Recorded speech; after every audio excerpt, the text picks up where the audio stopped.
Ladies and gentlemen, boys and girls, I'm the Gnarly Gnome. This is the Weekly Pint. It's a show where we hang out, and we drink together, and it's sometimes a little bit late. And now I've got everything all messed up too. The camera's wrong. This is what happens when. There we go. Let's try that. That's a little better, a little bit. This is what happens when you have small children, and life sometimes gets a little nuts. It's been one of those nights, but I think we got all of our school shopping done, which is a good thing. So hopefully we are ready to go. And now I feel like the camera is crooked. Are we crooked? I can't stand it. Can't handle it. Let's try that. Does that look a little bit better? The point of this show is for us to just kind of hang out and do this happy hour thing, this excuse to just hang out and drink together. But that doesn't mean that I don't have to try to be at least a little bit professional, right? I'm going to try. I'm going to attempt at professionalism. If you are new to this experience that is the Weekly Pint, you can hang out and you can talk with us. That's kind of the point of a happy hour. You can do it a couple different ways, though. You can call into the show via the drunk line, which is 567-70-DRINK. You can call in and we'll put you on that way.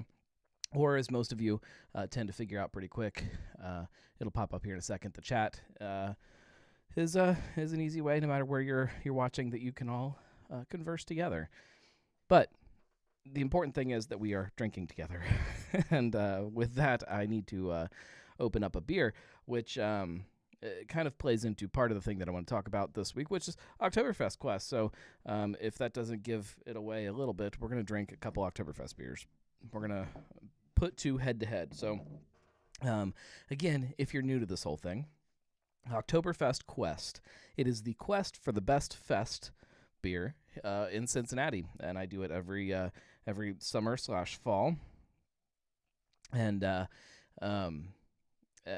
I pit two beers at a time against each other, and then at the very end of the season, there is one beer remaining, and that beer becomes the champion of all that is Oktoberfest in the city. So I'm going to let you guys pick, though. So the first one I already picked. This is a former champion. This was the champion back, 3 years ago? I think 2020 maybe, something like that. This is Listermann's Fest beer. Fantastic beer. Love this one. It's always a favorite of mine. And that is going to go up against a beer that you guys choose. But I'm doing it blind. So I have two bags. This is bag number 2, mystery beer. And bag number 1, mystery beer. We're going to do this real simple. Just the first person that types in on the chat and tells me which one to pick, we're going to pick that one.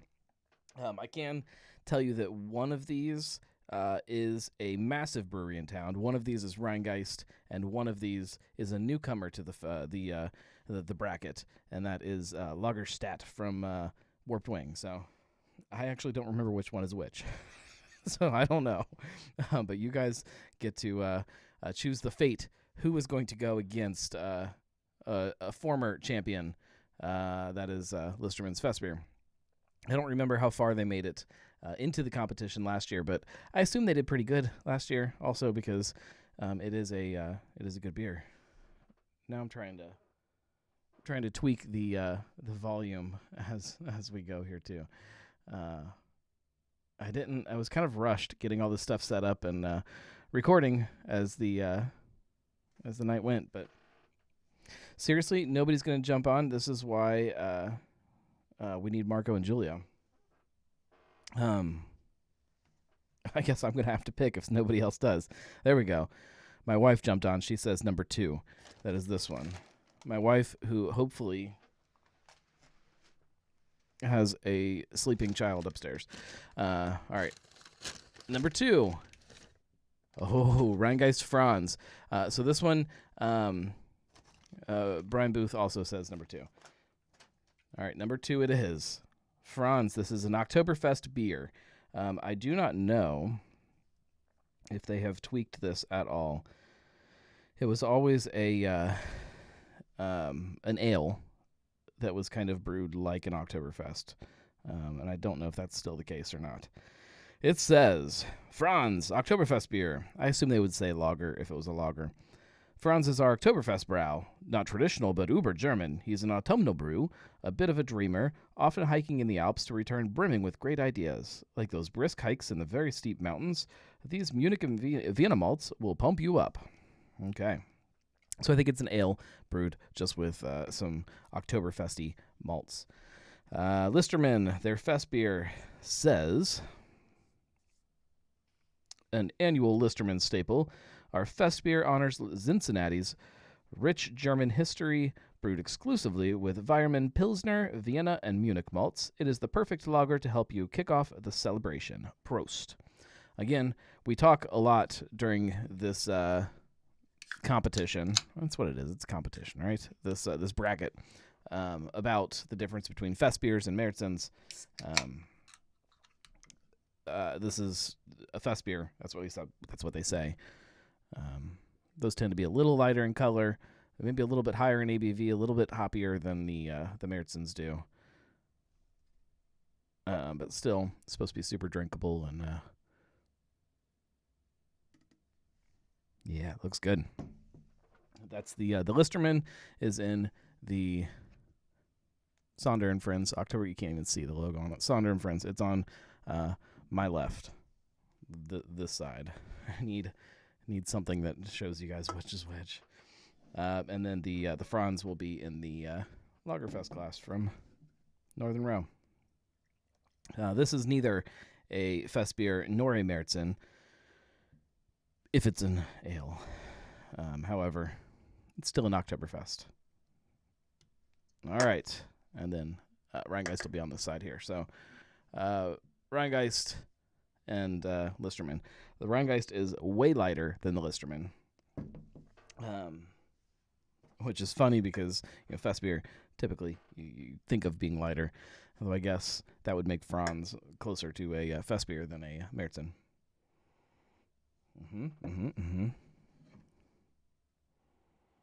I'm not going to dive too deep into tasting notes because at a certain point in this this quest, it just becomes very repetitive. There's lots of bread, bready malt, touch of kind of a fruity note from the yeast, and that's kind of what you expect from all of them. All right, I'm going to go Listermann first. Again, former champion. Prost, everybody.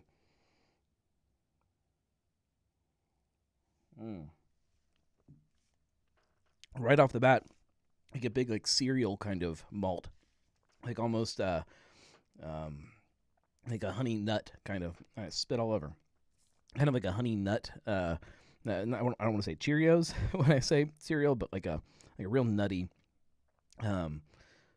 delicious bready kind of thing. And then the let's see the Franz.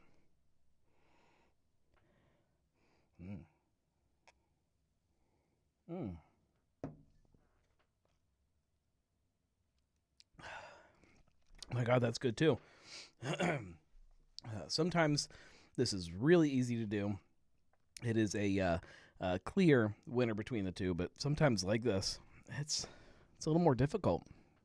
Prost, Josh.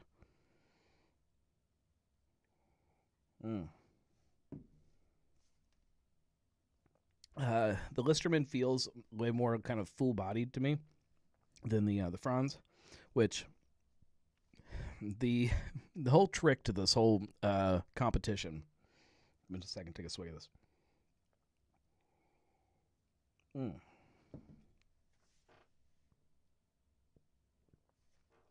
The whole trick to this competition is which of these do I want in my stein if I'm at Oktoberfest, in some kind of Oktoberfest celebration. Now, with that, there's a range. So if it's Oktoberfest during the day, where I am sitting out in the sun, I'm baking, it's hot, we know that Oktoberfest can sometimes feel a little bit like summer. If it's like that, I want something that's a little lighter, a little crispier. As we then drift into the evening hours of Oktoberfest celebrating, I tend to want something a little fuller bodied, a little bigger, something that I can kind of sip a little more than pound. So you have to find something that satisfies those two sides of your Oktoberfest desires. Both of these do that. Both of these would be okay. But for me, hang on.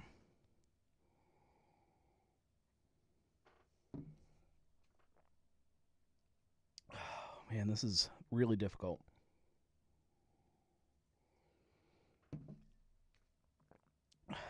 Yeah, for me, I'm going to give it to Franz this time. It's not an easy choice, but the kind of fuller body that the Fest beer is giving me, I don't necessarily feel like I can drink as much of it. And that little bit of a cereal note, I want something a little drier and a little crisper is what I want. And the Franz definitely does that for me out of the two. So Franz moves on to round 2 in Oktoberfest Quest. Congrats to Rheingeist. Not that they will even notice.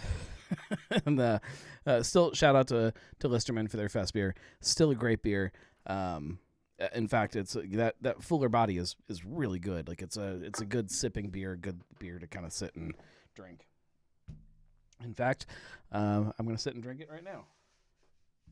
Which, since we're talking about it, we might as well just go ahead and jump into that discussion and talk about Oktoberfest Quest, kind of give you a little more details about it.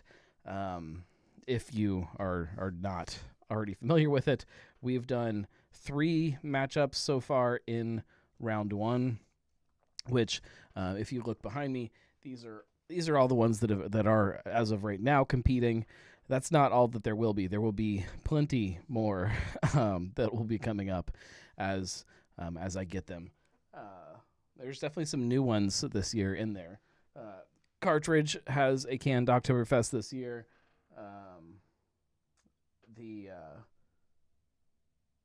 The Warped Wing, obviously, we talked about that one. That's a new one. The Muller Brew Barn. There's some good stuff. So I'm excited to see how this kind of keeps developing. But they just go one-on-one until we get through them all. Then we move into round 2. Actually, before all of round 1 is done, we usually move into round 2. And then we just keep battling until only a few remain. I should put it that way. And once there are only a few, we will have a live event somewhere. Stay tuned for that. Probably in hopefully very early October is what I'm shooting for. Excuse me. And at that live event, I, with the help of a couple judges, will crown a winner. We will taste the final matchups blind. Everything up until then is not blind. I obviously know what the beers are, but the last round will be blind, and then one winner will win the Golden Gnome, the coveted Golden Gnome, which I guess I probably need to go ahead and get that trophy ordered. If my secretary is here, please make a note. I need to get the Golden Gnome for this year done. And it's fun. There's been this is the 5th year that I've done this. The first year, Braxton won with October Fuel, which I still don't have yet. I don't think it's been released yet, but at least I haven't seen it in stores. Super pumped to try it this year. I did hear a rumor that they've tweaked a couple things with the beer this year. I don't know if it's a good thing or a bad thing, but we will see. Brian Booth is drinking an Igniter, which is a Bock. Says he doesn't have any Oktoberfest on him. Bock counts. I will accept a Bock in place of an Oktoberfest. So Braxton won the first year. Listermann, this Fest beer, won the second year. Third year was Sonder, and then last year was Mad Tree.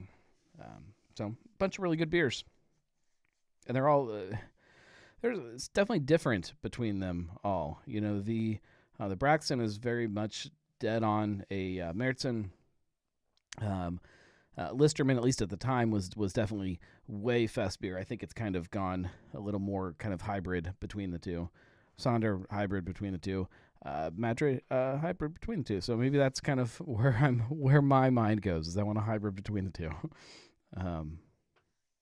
Anyways, I enjoy Oktoberfest beers, even if it is a little warm outside, or even if it's not. Today, a day like today, this is it's what's so fun about the style to me, is that today was kind of rainy and kind of muggy and just kind of gross, and the Oktoberfest beer tastes really good on a day like that. Like, I wish that during the day, instead of working, I've been able to just sit on the porch and just drink Oktoberfest beer because it works so well.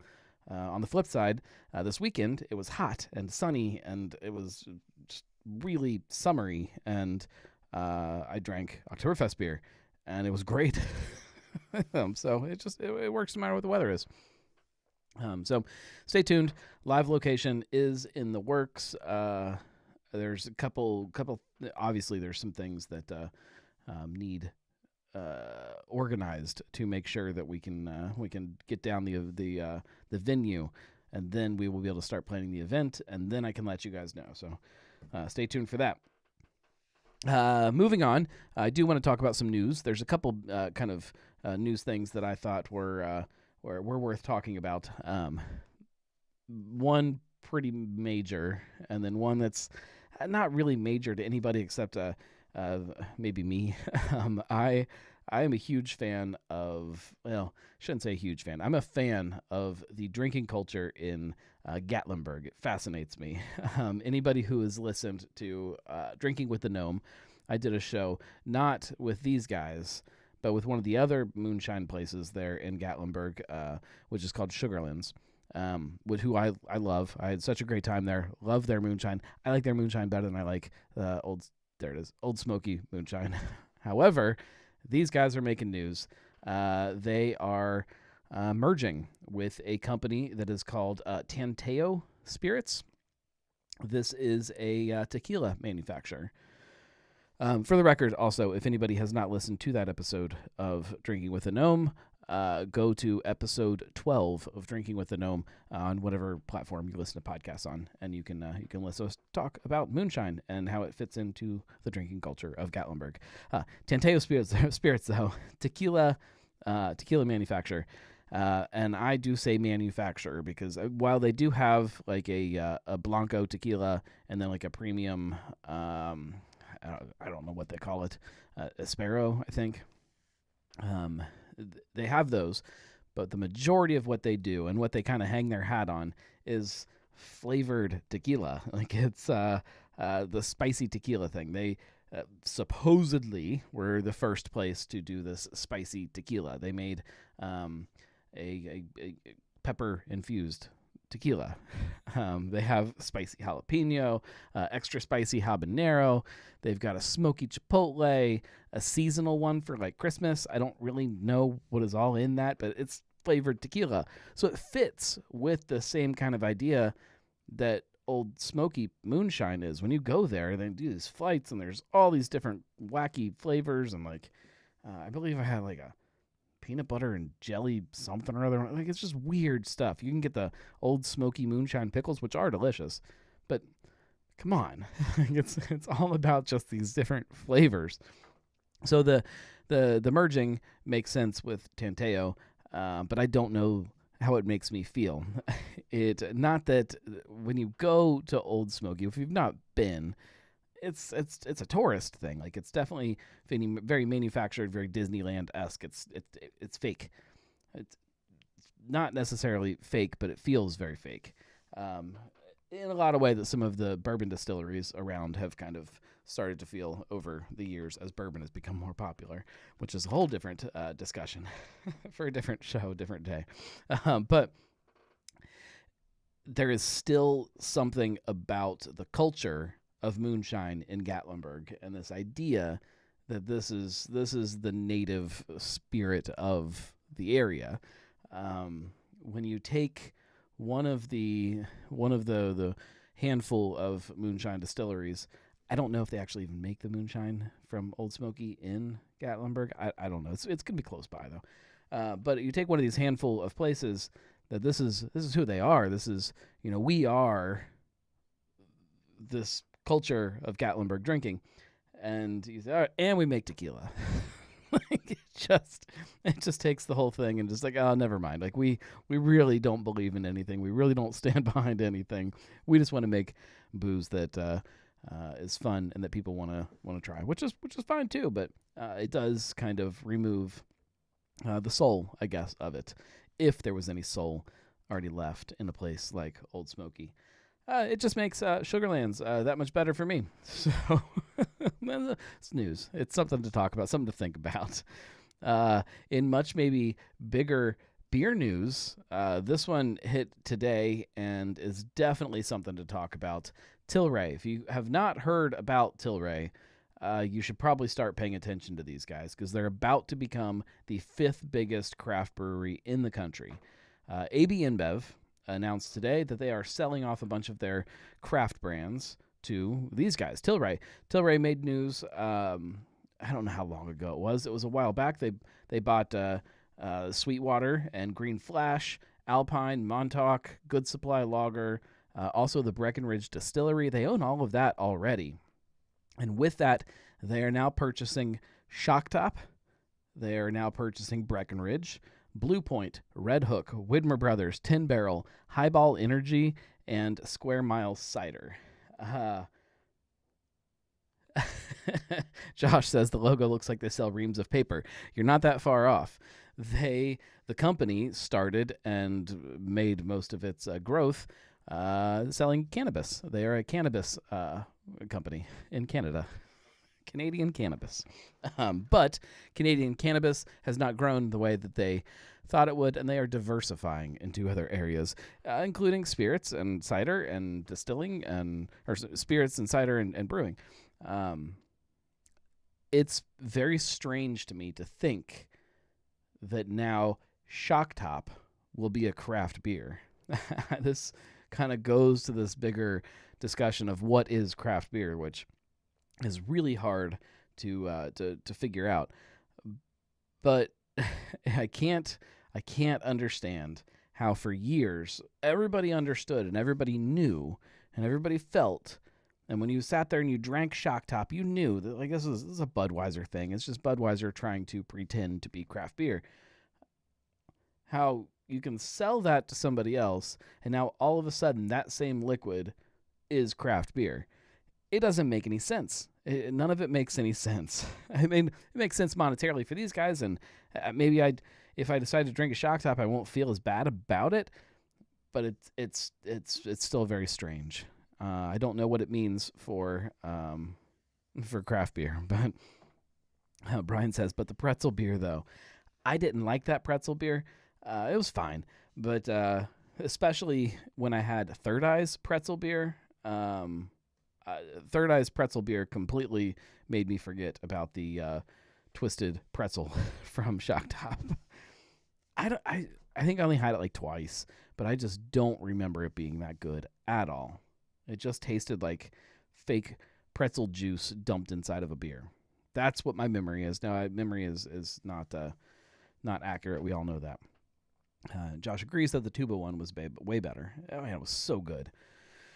But man, this is like, we talked about it back on this show, back on episode 163, which was right about that time that ABInbev started to realize that, oh shit, this whole craft beer thing is not working out the way we thought it was going to, and they started unloading things. They had closed platform, and they were starting to fire people at other breweries, and there was a clear sign that there was a shakeup happening, and this is the next stage in it. This includes all of the employees, all of the equipment, all of the intellectual property, all of that stuff. They're just dumping it. They're getting rid of it. We don't know cost yet, I don't think. At least I don't have in my notes a cost. But it is for a company, ABInbev, that has lost as much market share as they already have. Man, it's a sign of something. I hope that maybe this means we'll start seeing more Breckenridge beer. We'll start seeing Red Hook and Widmer Brothers again. Like, when was the last time you saw like a a Red Hook around. Like that beer used to be great. I guess it's still around. The Widmer Brothers Wheat, I guess it's still around there too. But man, it was a company that just absolutely, again, going back to the soul of something like Old Smoky. It was a company that just took the soul and just beat the crap out of it and sucked every ounce of life out of it. And the thought that maybe somebody can give some of that life back is exciting, and it feels good. I wish it wasn't Tilray. I wish it was somebody that maybe felt a little more genuine about it. Not that these guys aren't genuine. I mean, Sweetwater's fine. I can't say that I've had a lot of Green Flash or Alpine after that whole thing kind of was brought back into the fold with Tilray, but it's better than Anheuser-Busch, that's for sure. And who knows? Maybe we'll start getting weed beer eventually. I'm still waiting for that whole world to collide with that of craft beer. I guess it probably is in the home brewing world, but not so much in the commercial world. I need more beer. Hang on.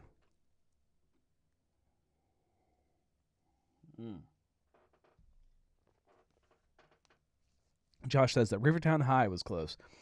It was close. That and didn't New Belgium have one too? Kind of right around that same time. I can still remember the first, I think it was New Belgium, first time that was on tap at Jungle Gyms. I was walking up to the tasting bar to get a pint of something while I was shopping, and I like, as I got close to the tasting bar, I thought, oh my God, like somebody is standing back here in the beer department, and they're smoking weed.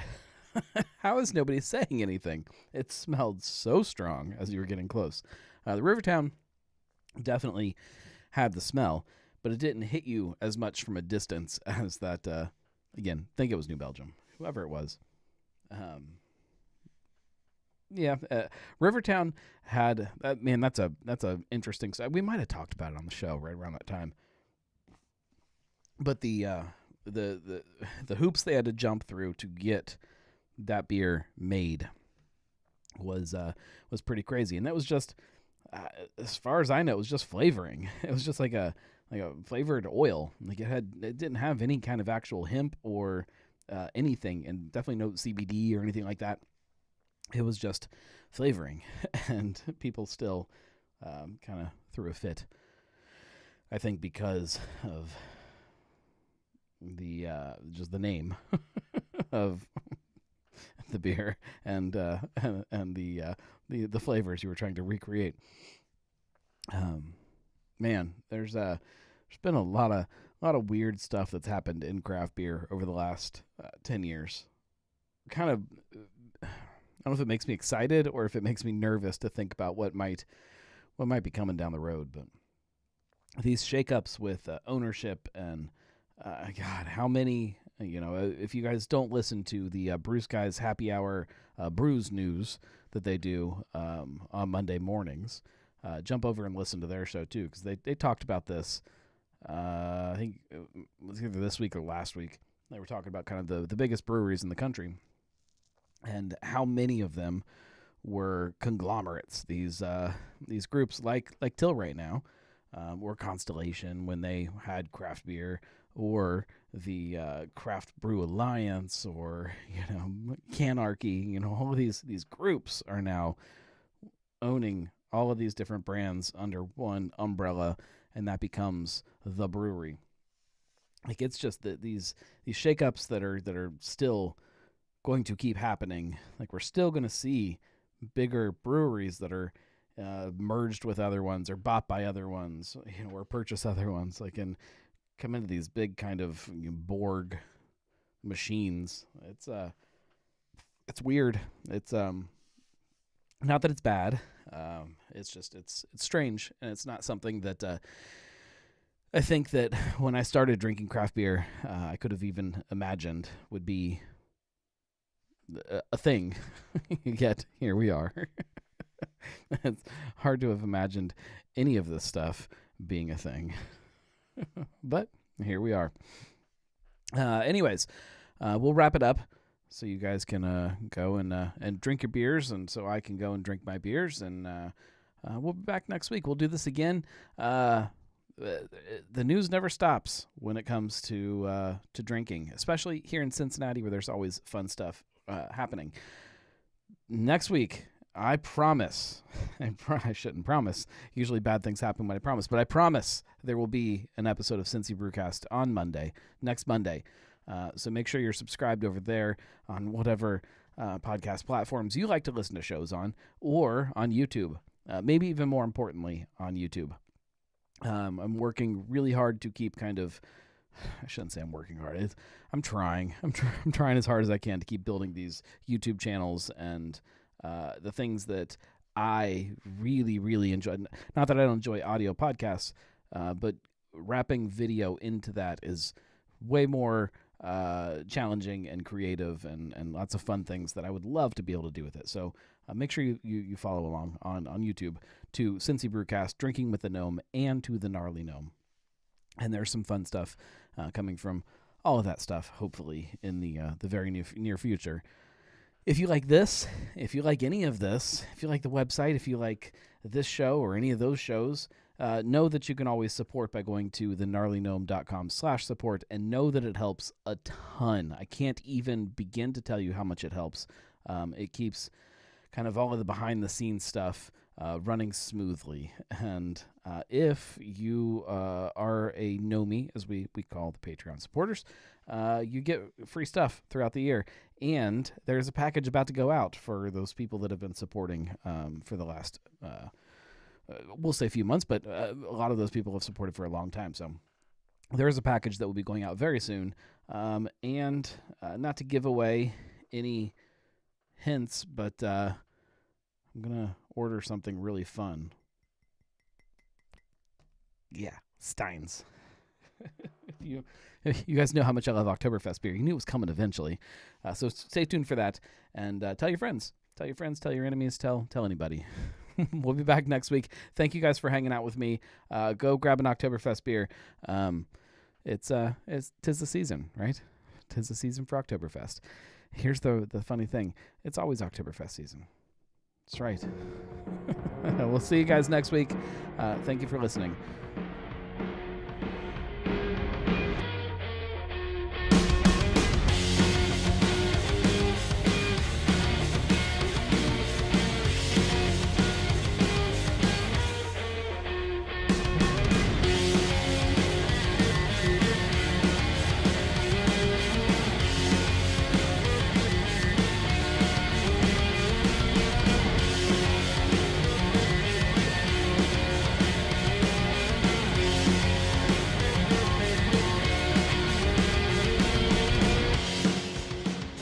Here's the really fun part. The entire package is all Oktoberfest themed. It's all Oktoberfest stuff, or Oktoberfest as I see it themed, because it's always Oktoberfest in my heart.